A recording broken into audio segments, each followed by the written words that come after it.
Family court, इसका नाम सुनते ही अक्सर जहन में एक बहुत पेचीदा और उलझे हुए निजाम का तस्वुर आता है ना? लेकिन इसकी बुनियाद 1965 में बनाए गए कुछ बहुत ही वाज़ेह उसूलों पर है। आज हम इन्हीं कवानीन की रोशनी में इस पूरे अमल को बिल्कुल शुरू से आखिर तक एक एक कदम करके समझेंगे, ताकि हर चीज बिल्कुल साफ हो जाए। चलें, इस उलझन को मिलकर सुलझाते हैं। तो असल सवाल यही है जो हर उस शख्स के जहन में आता है जिसे फैमिली कोर्ट का सामना हो, यानी दरखास्त देने से लेकर फैसले तक आखिर होता क्या है। हमारी आज की ये पूरी गुफ्तगू इसी सफर को एक नक्शे की तरह वाज़े करने के लिए है, ताकि पूरा अमल आसानी से समझ में आ सके। अच्छा, किसी भी कानूनी कार्रवाई में जो पहली रुकावट महसूस होती है ना, वो है उसकी जबान। तो इससे पहले कि हम केस दायर करने के अमली इक़दामात देखें, चलें फैमिली कोर्ट में इस्तेमाल होने वाली दो सबसे अहम इस्तिलाहात को समझ लेते हैं, क्योंकि यही पूरे सिस्टम की बुनियाद है। कानून की जबान में सूट या दावा का मतलब सिर्फ एक मुकदमा नहीं है। कायदा 2 के मुताबिक ये काफी वसी इस्तिलाह है। इसमें बच्चों की हवालगी या सरपरस्ती जैसी दरखास्तें भी शामिल हैं। यानी फैमिली कोर्ट में दायर होने वाली तकरीबन हर कार्रवाई इसी एक लफ्ज के दायरे में आ जाती है। बिल्कुल इसी तरह जब हम कोर्ट या अदालत की बात करते हैं तो इससे मुराद कोई भी आम अदालत नहीं है। इन कवानीन के तहत ये वो ख़ास तौर पर नामजद फैमिली कोर्ट्स हैं, जैसे डिस्ट्रिक्ट जज या सिविल जज की अदालत, जिन्हें सिर्फ ख़ानदान से जुड़े मामलात सुनने का कानूनी इख्तियार हासिल है। ठीक है, तो अब हम बुनियादी जुबान को समझ चुके हैं। अब वक्त है असल मैदान में उतरने का। आइए देखते हैं कि कानूनी अमल को बाकायदा तौर पर शुरू करने का पहला और सबसे अहम कदम आखिर होता क्या है। कायदा 4(1) इस अमल को, जैसा कि यहाँ नजर आ रहा है, 3 सादा से इक़दामात में तकसीम करता है। सबसे पहले एक तहरीरी दरखास्त तैयार की जाती है, जिसे प्लेंट कहते हैं। फिर इस पर दस्तखत करके इसकी तस्दीक की जाती है और आखिर में इसे सही अदालत में पेश कर दिया जाता है। बस यही है वो पहला और सबसे अहम कदम जो पूरी कार्रवाई का आगाज करता है। ये जो दरख्वास्त या प्लेंट है, ये सिर्फ एक सादा कागज़ नहीं है। कायदा 4(2) के मुताबिक इसमें ये तमाम मालूमात लाजमी तौर पर शामिल होनी चाहिए। सवाल यह है कि ऐसा क्यों ज़रूरी है, क्योंकि यही वो तफसीलात हैं जिनसे अदालत को केस की नौयत समझने और ये तयन करने में मदद मिलती है कि क्या ये मामला उनके दायरा इख्तियार में आता भी है या नहीं। दायरा इख्तियार या जुरिस्डिक्शन ये एक ऐसा कानूनी लफ्ज़ है जिसे नज़रअंदाज करना बहुत महंगा पड़ सकता है। इसका सीधा सा मतलब है अपना केस सही अदालत में दायर करना। अगर गलत अदालत में केस दायर कर दिया तो ये सिर्फ वक्त का ज़िया नहीं, बल्कि इस बात की ज़मानत है कि केस सुने बगैर ही खारिज कर दिया जाएगा। तो फिर सवाल यह है कि सही अदालत कौन सी है। कायदा 6 इसकी वजाहत करता है। आम उसूल तो यह है कि केस वहाँ दायर हुआ हो जहाँ मसला पैदा हुआ हो या जहाँ दोनों फरीकैन रहते हों। लेकिन कानून ने ख़ास तौर पर तलाक या हक महर के मुकदमात में बीवी को यह सहूलत दी है कि वो उस अदालत में भी केस कर सकती हैं जहाँ वो आम तौर पर रिहाइश पजीर हो। चलें, दरख्वास्त दायर हो गई, अदालत का तयन भी हो गया। अब हमारा सफ़र कमरे अदालत के दरवाजे के अंदर दाखिल होता है। यहाँ हम देखेंगे कि समाअत के दौरान क्या अहम वाक़यात पेश आते हैं और कार्रवाई आगे कैसे बढ़ती है। कायदा 10 के मुताबिक फैमिली कोर्ट की समाअत 2 तरह से हो सकती है। आम तौर पर तो कार्रवाई अवामी होती है, मतलब कोई भी उसे देख सकता है।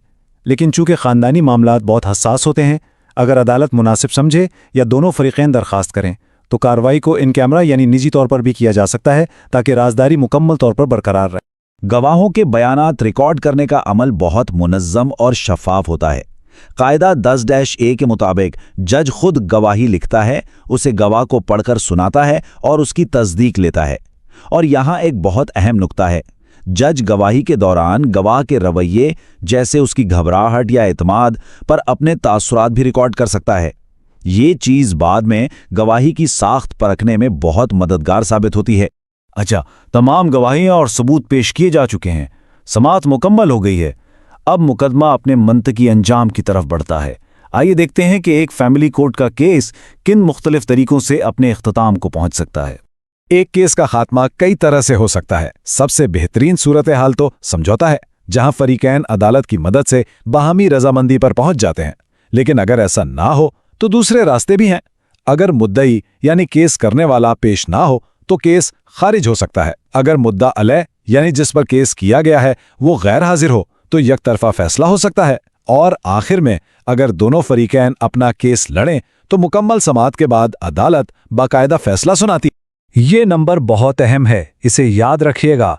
अगर अदालत किसी की गैर मौजूदगी में एक तरफा फैसला यानी एक्स पार्टे डिक्री सुना दे तो कायदा 13 के तहत उस फैसले को चैलेंज करने के लिए सिर्फ और सिर्फ 30 दिन का वक्त होता है। अगर ये मुद्दत गुजर गई तो फैसला हतमी हो जाएगा। अदालत का हतमी फैसला सिर्फ एक जुबानी ऐलान नहीं होता। कायदे 16 के मुताबिक इसे एक बाकायदा कानूनी दस्तावेज की शक्ल दी जाती है जिसे डिक्री कहते हैं। इसका एक मखसूस फॉर्मेट होता है जिसे फॉर्म आई कहा जाता है और इस पर जज के दस्तखत और अदालत की मोहर इसे एक हतमी और काबिल अमल हुक्म बना देती है।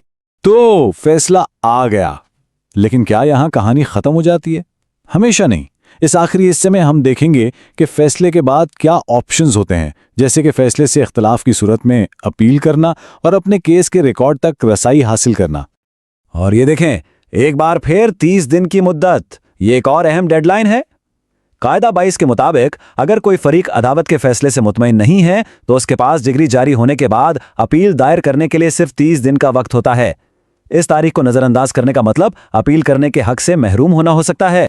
निज़ाम में शफ़ाफ़ियत और एहतिसाब को यकीनी बनाने के लिए कायदा 18 ये वाज़े करता है कि अदालत में जमा होने वाली हर रकम, चाहे वो जुर्माना हो या कोई और अदायगी, उसकी बाकायदा रसीद दी जाएगी। इस रसीद का एक नमूना फॉर्म 2 में दिया गया है ताकि हर लेन देन का एक पक्का तहरीरी सबूत मौजूद रहे और कोई इबाहम ना रहे। ये बराह रास्त कानून से लिया गया एक इक़्तिबास है जो शफ़ाफ़ियत की ज़मानत देता है। कायदा 23 के मुताबिक यह हक हासिल है कि केस में शामिल कोई भी फरीक मामूली फीस अदा करके अपने केस से मुताल्लिक तमाम अदालती रिकॉर्ड का मुआयना कर सकता है। इससे यह यकीनी बनाया जाता है कि कोई भी चीज़ पोशीदा ना रहे। 1965 के कवानीन ने बिलाशुबा एक मजबूत बुनियाद फराहम की जिस पर आज भी अमल किया जा रहा है। लेकिन आज निस्फ सदी से ज्यादा गुजरने के बाद मुआशरा और ख़ानदान की साख्त काफ़ी बदल चुकी है। तो आखिरी सवाल ये है कि क्या ये कवानीन आज के चैलेंजेस के लिए काफ़ी हैं और हमारे फैमिली कानून के मुस्तकबिल को कैसा होना चाहिए? इस पर सोचना हम सब के लिए ज़रूरी है।